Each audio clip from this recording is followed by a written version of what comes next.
Word of warning to John Fetterman and anyone else out there. Do not make Megyn Kelly mad, because you will get called out in the most brutal fashion on a huge stage. And wow, this was one for the ages. I don't think I've ever seen her this mad before. We're going to get right into it, but before we do, my name is Clayton Kearns from TrendingPolitics.com. Please make sure if you're watching this video to like this video. It really helps us out in a big way. It helps the channel out and everything that we're trying to do. And then also subscribe to the channel if you like this content. So this all started because yesterday, as you can see here, Democrats blocked the bill to ban trans athletes from women's sports. It was a 51 to 45 vote. We needed 60 votes. And a lot of the senators who voted against it are in swing states. Clearly, they don't care about women's rights. They don't care about protecting women. You know, you can put a man in a boxing ring with a woman and he can absolutely pummel this lady. And Democrats are just going to stand back and clap because of, you know, oh, their rights and hey, it's how they feel inside. Well, how they feel inside doesn't really matter because they are absolutely beating the heck out of women and, you know, in so many different sports. And it's even more vicious and vile in contact sports like boxing, but in other sports like cycling, there was one competition where a man competed and beat the record by 5.5 hours. How is that fair? Democrats don't seem to care much, which leads us to Megyn Kelly. And oh boy, this was, like I said a second ago, this was one for the ages. Trust me, you're going to want to watch every single second of this. I cannot believe what we just witnessed here. We're gonna blur out the curse words here because she, you know, on YouTube that might censor us a little bit. But just get a load of this, and I start about a minute before the cursing starts. But the buildup is absolutely necessary. Let's get into it. But I actually do think it's a civil rights issue for girls and for women, and they're already entitled to this protection under the existing law. It just must be enforced. But secondly, we've, of course, been through 4 years of Joe Biden where he implemented these so-called reforms into Title IX and policy and his, you know, dear friend pressure on universities. And so Trump has to try to undo it on a national level, both through executive order and Title IX new guidance, and ideally through a statute which would stop this pendulum from swinging back and forth, and we can have predictability. Here is who we need to keep our eyes on. Buckle up. Okay? Because the senators who are from blue states like New York and California are not going to be punished for their absurd vote. And keep in mind, they didn't even have the balls to allow a vote. That's what they were being asked on. Will you vote for cloture, which is where you need 60 votes in the Senate to say yes. That's it. They just needed to allow this to proceed to the Senate floor for a real vote and then let majority rule as it always should. They wouldn't. So they affirmatively stopped it because they knew that the Republicans did have the 53 votes. All 53 Republicans were ready to vote yes on this. And they couldn't get the chance to because they needed 7 Dems to cross over. So here are the true villains, the ones who are in swing states who must be targeted. Yes. I'm begging Elon to use some of his money, and he's 100% with me on this issue. This is honestly a huge issue, and I mean a great point on her end, because Elon Musk, not only does he have money, but he has a ton of influence, and he also has a ton of brains. If we just put Elon on this and we can primary the people that she's about to call out, let's just say, then this will be a huge win for us. So let's get into some of these names. And when she gets to John Fetterman, buckle up. 100% with me. I beg you to use some of your money to help defeat the following people. Arizona, both of them have to go. Ruben Gallego, it should have been Carrie Lake anyway. Well, she would have voted the right way. Mark Kelly, who I liked and who I still have a personal affinity for. I'm sorry, you need to go. If I could wave my magic wand, you're fired, sir, because you voted the wrong way. Georgia, John Ossoff, who's got a daughter, but doesn't seem to give two shits about what happens to her on the sports field, and Raphael Warnock, who I think is going soon anyway. Michigan, Gary Peters.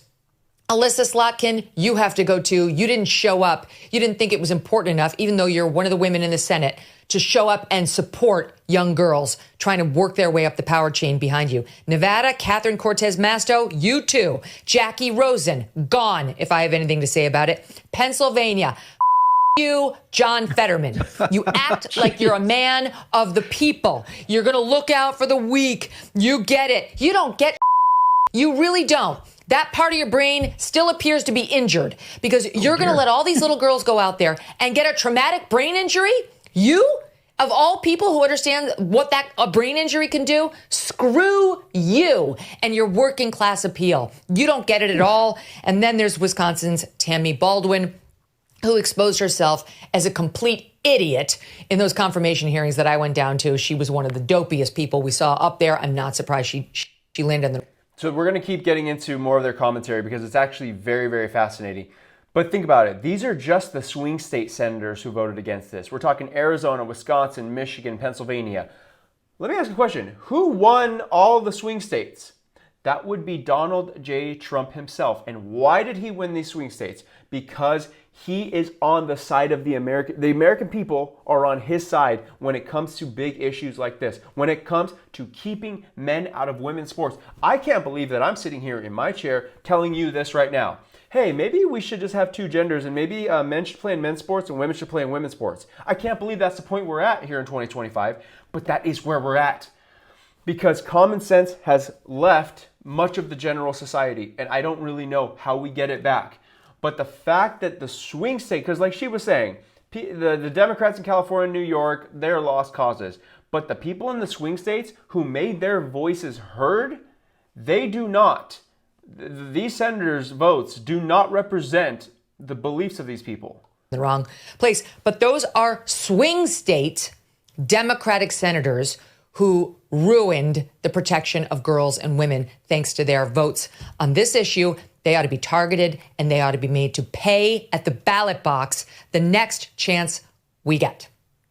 Oof. I think you need to show more emotion on this. Megyn, your pulse is lacking. I think I gotta go. Definitely, Pat. You show me a girl. You show me a 16-year-old girl with a traumatic brain injury and permanent paralysis because she's trying to play her high school game.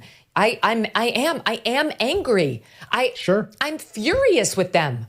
I went today and looked for the arguments of the people who voted no, because I have a built-in skepticism of legislation in general, and then also stuff that appears to be sort of chasing headlines. First, the text of the bill is pretty innocuous. It's just like, hey, look, people who are born girls should play girls sports. People who are born boys should play boys sports.